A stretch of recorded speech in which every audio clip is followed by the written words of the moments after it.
How we doing, class? Are we having any fun yet on this break? I'm sure you're enjoying not having to come to campus, and soon you'll be home eating some high quality food with parental units. So let's get chapter 10 taken care of before we get to our review for next Monday. Chapter 10 is the end of the selling process. And for some reason or another, they have this self management, time and territory management, and at the back end of this set of chapters.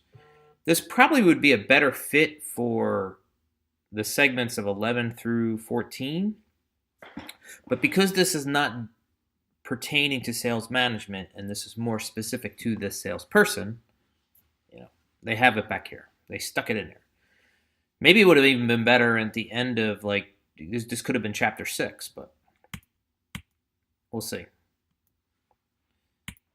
So when we talk about time and territory management, earlier in the semester, we talked about almost a third of all salesperson time is admin stuff.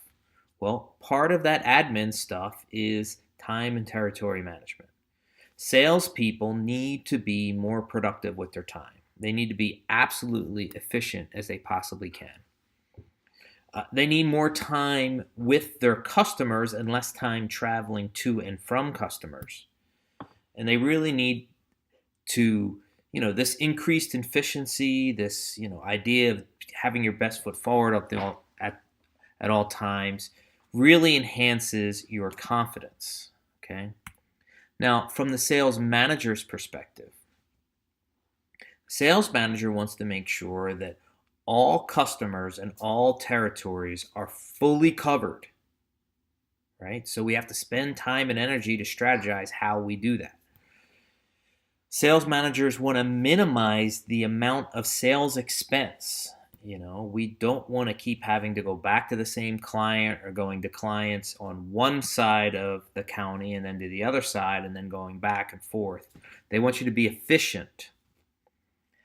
Sometimes it's easier to assess performance when you look at how they spend their time and you look at how they utilize their time in the territory. And then finally, we see if this meets the forecast and aligns with expectations. And we might use various digital tools to help us, like a CRM tool. From the salesperson's perspective, the two most critical questions that we have is, what's the most effective use of my time? And what's the most effective way to manage my territory and maximize whatever I can get out of my territory? It's probably better to look at it this way. When we look at a salesperson, remember, salespeople are mostly working from home or they're mostly working outside the office. So it's easy to see the professional side of the equation. We talk about per accounts, goals could be volume, customer satisfaction, sales potential. Goals might involve activity ratios, like the number of new calls, the number of new customers, my sales expense ratio. But then there's also a personal side of the equation. How does a salesperson balance work-life balance? We talked about that in class. Family, life goals, income potential. And then also career. Are we going through sales to move us up further within the corporation? Do we want to stay in sales our entire career? What is our personal goal? What's our ambition? And what trade-offs are we willing to make personally to help reach those professional goals? Now, there is, surprise, surprise, a whole bunch of software out there that help us map the best way, the most efficient way to hit clients. I love how they're doing this within the 5 boroughs. And there's lots of salespeople that, you ask them and say, what's your territory? Oh, yeah, I'm in the 20s. I got 20 to 32nd Street. It sounds kind of weird that they could walk their entire territory. But there are salespeople that work their entire territory. I've heard stories from salespeople, particularly pharma salespeople, that go to Manhattan, and they literally spend half the day standing in hospital elevators because the absolute best way to talk to people is to just stand in the elevator, and when people come on the elevator, have a conversation with them. It's kind of tricky, right? So the sales manager's role is to partner with the sales person to see, okay, what's the most effective territories, what's the design that works, and also to model performance and rewards from that particular territory.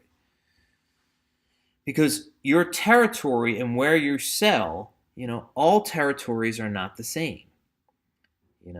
Some territories there isn't a whole lot of competitive pressure. I think we have a slide coming up on that. Let's go through it here. So there's basically, when we're looking at territory design, there's 5 steps, right? Let's walk through these. The first one is the basic control unit. So what is it going to be? How are we going to define territory? Is it counties? Is it, something smaller? Is it zip codes? Smaller could be like Maplewood can be a metropolitan statistical area. A county would be like, Bergen County. Zip codes could be as small as a 3-digit zip code. Then we look at how much possible demand and customer need is there in this defined area. Based on that, we do some workload analysis, which is like accounts, classifying all the accounts, determining how much we need to do, frequencies, Then based on that information, we define specific sales territories. They have boundaries. There needs to be no ambiguity here, like as we talked about in Chapter 11. Actually, it was Chapter 13. And then we assign people to these specific territories. Step 5 is the easiest of all the 5 steps. Let's do a deeper dive into some of these. Counties are easy. There are 3,000 something counties in the United States. New Jersey has 20 something counties. You could use that as your basic control unit. We can look at towns within a county. That works. Or we can look at major metro areas. If we look at these, surprise, surprise, that the greater New York City area, southern Connecticut, northern New Jersey, approximately 19 million people. This is probably a lower number because this book needs to be updated. But greater New York, greater LA, greater Chicago, the 3 biggest metro areas in the country. Then Dallas, then Philly, then Houston, Miami, DC, Atlanta, and then the greater Boston area.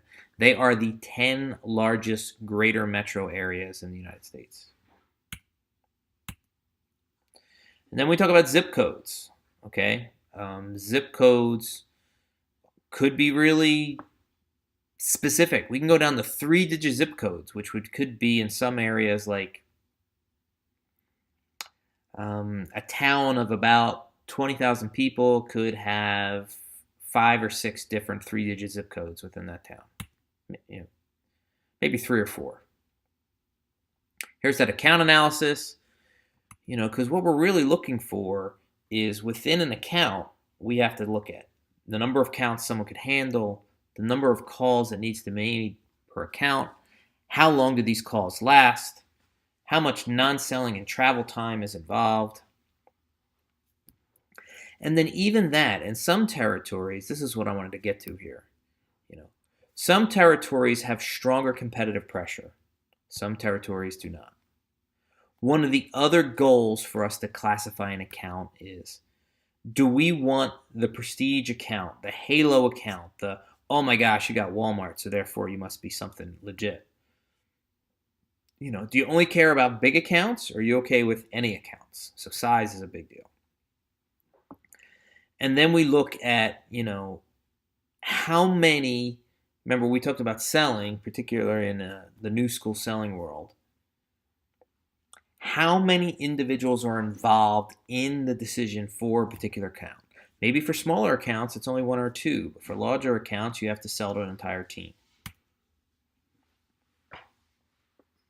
When we talk about call rates, we're looking at the potential of a particular customer.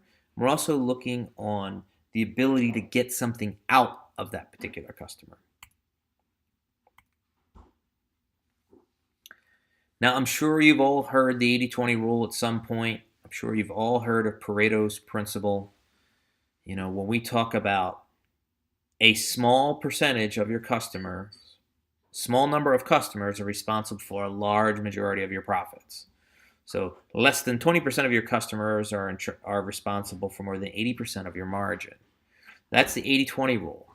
This is another heuristic rule of thumb that we use to figure out, okay, how do we create our accounts?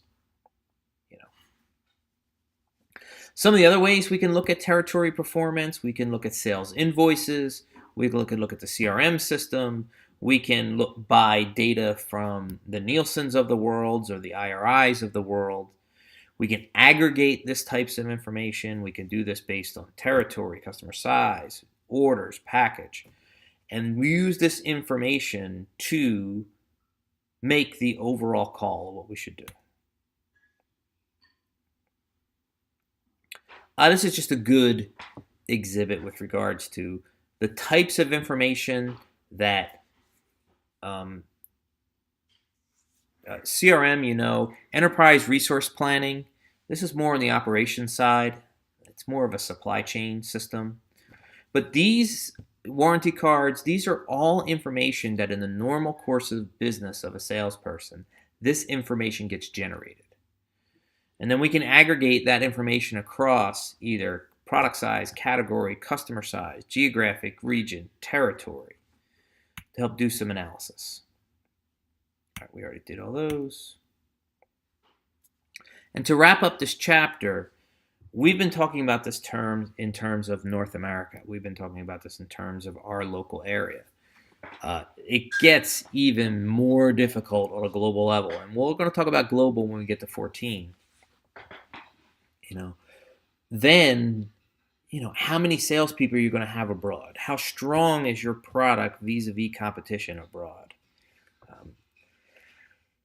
Whatever we do planning-wise in the U.S. is that much more challenging once we get out of home base. Okay? Thank you very much. Chapter 10, it's relatively straightforward, and we will review this on Monday. Thanks.